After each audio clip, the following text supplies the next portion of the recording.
امام کی ولادت سے پہلے محمد مصطفیٰ صلی اللہ علیہ وسلم نے امام سید الساجدین کو سلام بھیجا تھا. یہاں پر جابر بن انصاری کو جب رسول خدا صلی اللہ علیہ وسلم کے پاس آتے تھے تو رسول خدا صلی اللہ علیہ وسلم بیٹھے ہوئے ہوتے ہیں اور جابر بن عبداللہ انصاری سے کہتے ہیں کہ بیٹھو.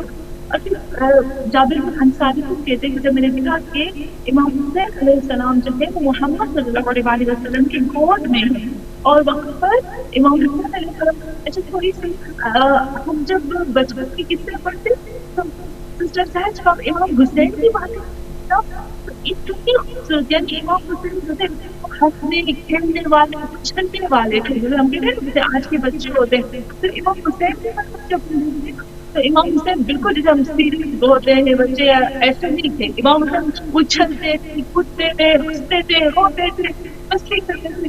تو یہ ساری امام حسین کی کوالٹی سے آتا تھے. امام حسین اس طرح سے تھے بتاتے تھے کہ دیکھو میں حسین ہوں حسینیوں کو بھی ایسے ہونا چاہیے. تو وہ کہتے ہیں کہ جابر بن انصاری امام حسین جو تھے وہ محمد صلی اللہ علیہ وسلم کے گود میں تھے اور جسے اچھل کود کر رہے تھے.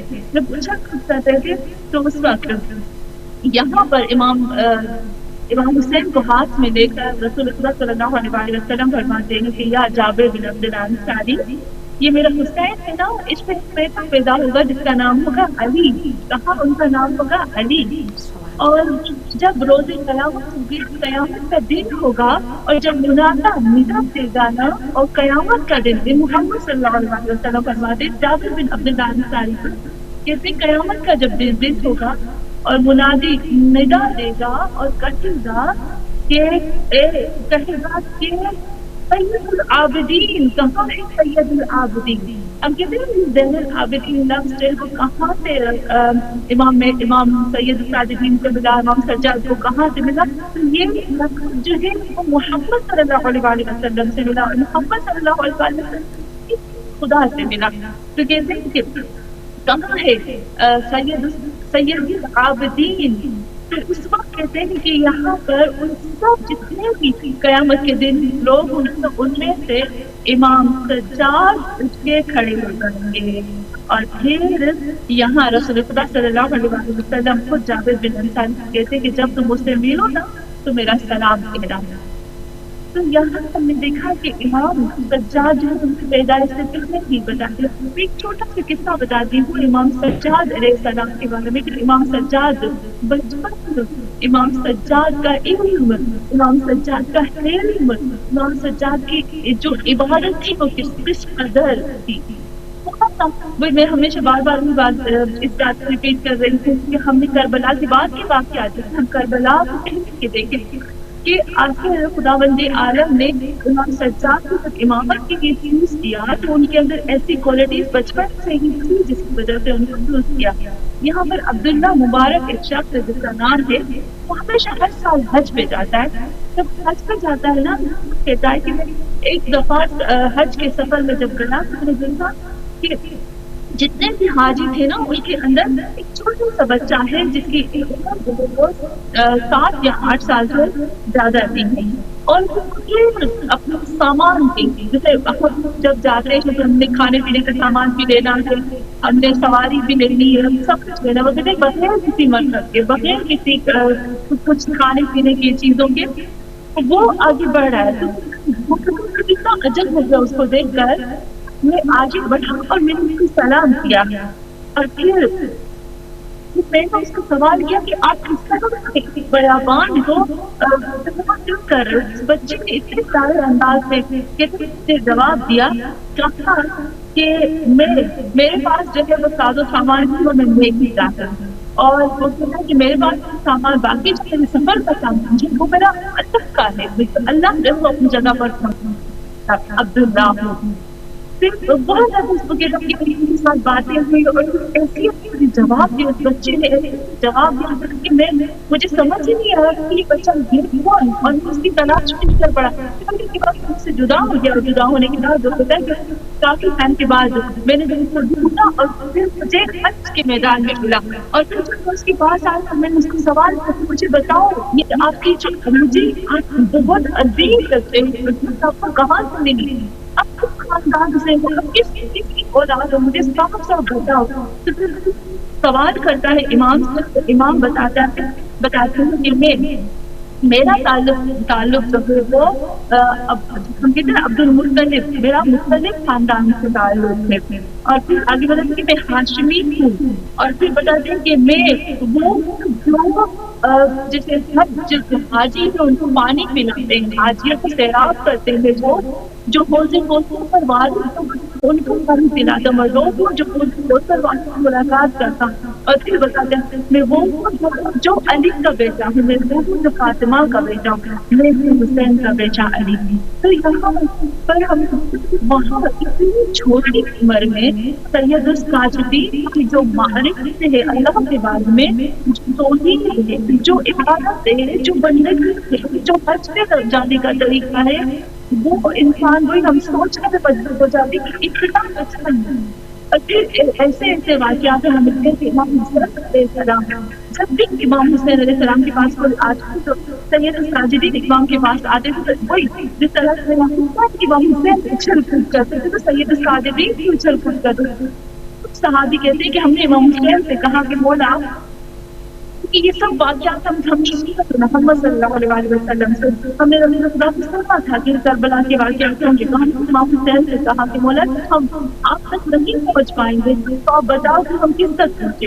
تو انہوں نے اشارہ کیا سید الساجدین امام سجاد کی طرف. تو ایسے بہت زیادہ واقعات ہمیں ملتے ہیں جو سید الساجدین کے مقام پر لگ ہیں. بہت خوبصورت، بہت ہی آپ نے مزیدار واقعات بتائے ہیں. اور اچھا مقصد یہ ہمیں بتائیے گا کہ امام زین العابدین علیہ السلام کے جو کچھ زیارت نامے ہیں ان میں سے کچھ اہم پہلوؤں کی ہمیں تفسیر بیان کر دیجیے. سسٹر صاحب ہم نے امام زیادہ بہت زیادہ زیارت نامے ہیں اور زیادہ ہوتے ہیں، لیکن ایک جو زیارت نامہ ہے وہ چھوٹا سا امام کی سلوار ہے، وہ بہت ہی خوبصورت ہے، اتنی خوبصورت ہے کہ میں جب پڑھتی ہوں تو مجھے واقعی اندر محسوس ہوتا ہے. اور پھر اس کے بعد اگر آپ مجھے جان کر تو میں امام کی نماز بھی بتاؤں کہ امام نے ہمیں نماز بھی بتائی ہے کہ نماز پڑھنے سے جو بھی حاجت ہوتی ہے ہماری پوری ہوتی ہے.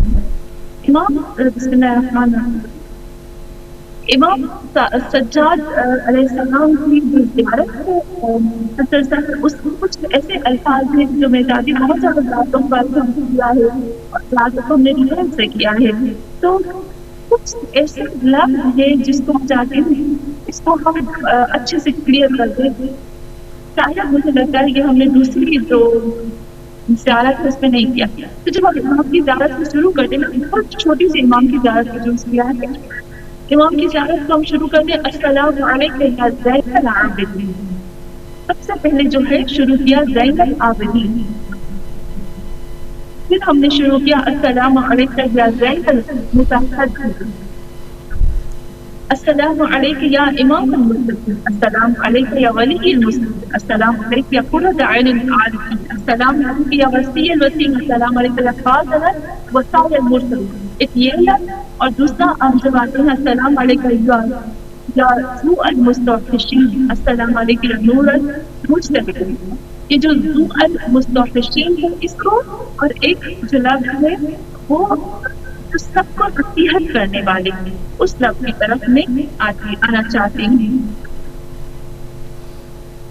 یہاں پر جب ہم اس لفظ کی طرف آتے ہیں جس طرح کہ السلام علیکم یا زین العابدین، زین العابدین کو ہم نے جو الفاظ دیا کہ وہ زینت، جیسے میرے محمد صلی اللہ علیہ وسلم نے خود فرمایا کہ سردار العابدین عابدین وہ کون ہے جو ان میں سے سردار ہے عابدین کا، وہ تو امام سجاد علیہ السلام ہے.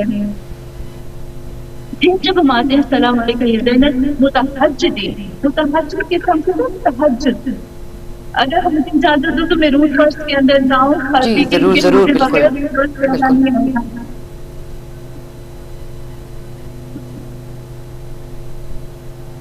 اچھا پھر ہم آتے ہیں متحجدین. تہجد کہتے ہیں کہ روز فرسٹ ہے حجت، تہجد کہتے ہیں کہ اٹھنا اور کسی چیز کا جیسے ہم کہتے ہیں گلا دبا دینا یا گھٹن محسوس کرنا، حجت کہتے ہیں، رات کو اٹھنے کو کہتے ہیں.